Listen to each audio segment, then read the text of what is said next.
Recorded Books and RB Digital present Children of Refuge, Children of Exile, Volume 2, by Margaret Peterson Haddix.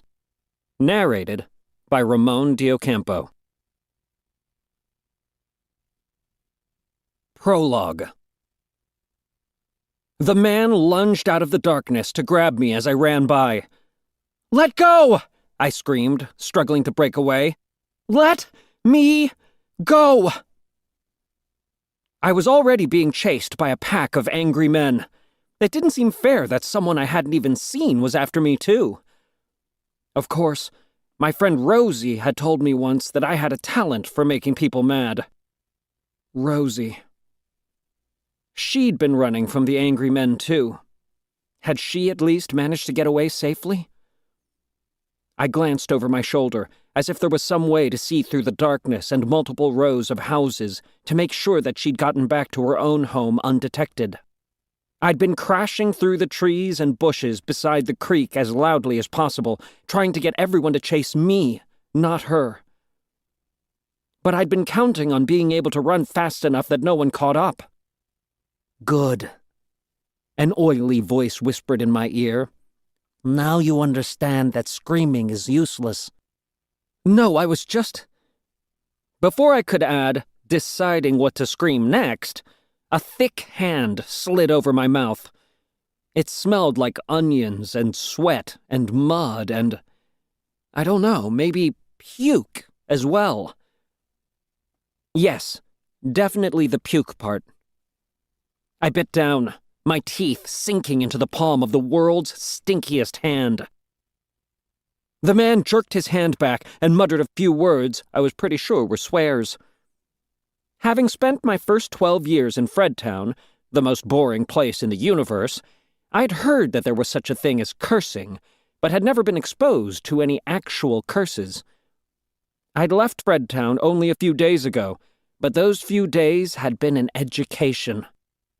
"Now you understand that holding on to me is useless," I said, which would have been a great last line before slipping away. All hail the mighty Edwy Watanabonaset, escape artist extraordinaire, I thought. But the man's right arm was like a chain around my middle.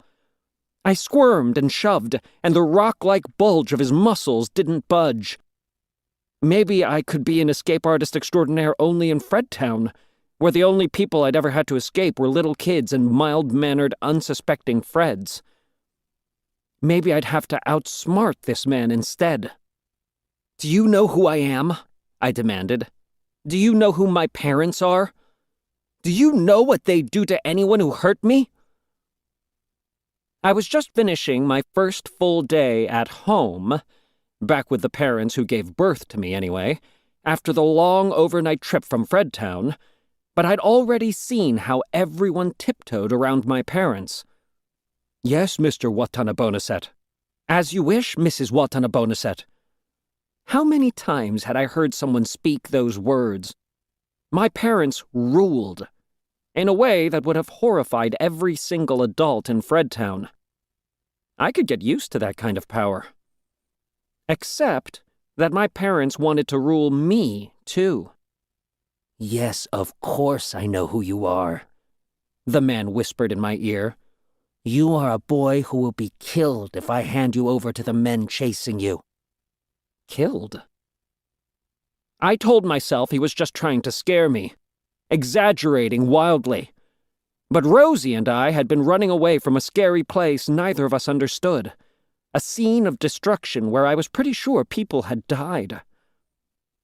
A long time ago, years in the past. "I'm going to keep screaming," I told the man. "Everyone will hear, and someone else will come running. Someone who works for my family, probably. And then you will be in trouble. You're the one who should be worried about being killed." The man clamped his hand back over my mouth, and this time he hooked his thumb over my nose and his pinky under my chin so I couldn't move my jaw. He slid his right arm up so that the crook of his elbow pressed painfully against my Adam's apple. Back in Fredtown, all the adults would faint dead away just at the thought of one person holding. To keep listening to this audiobook, I've left you a link in the description so you can do it, at no cost thanks to Audible's 30-day free trial.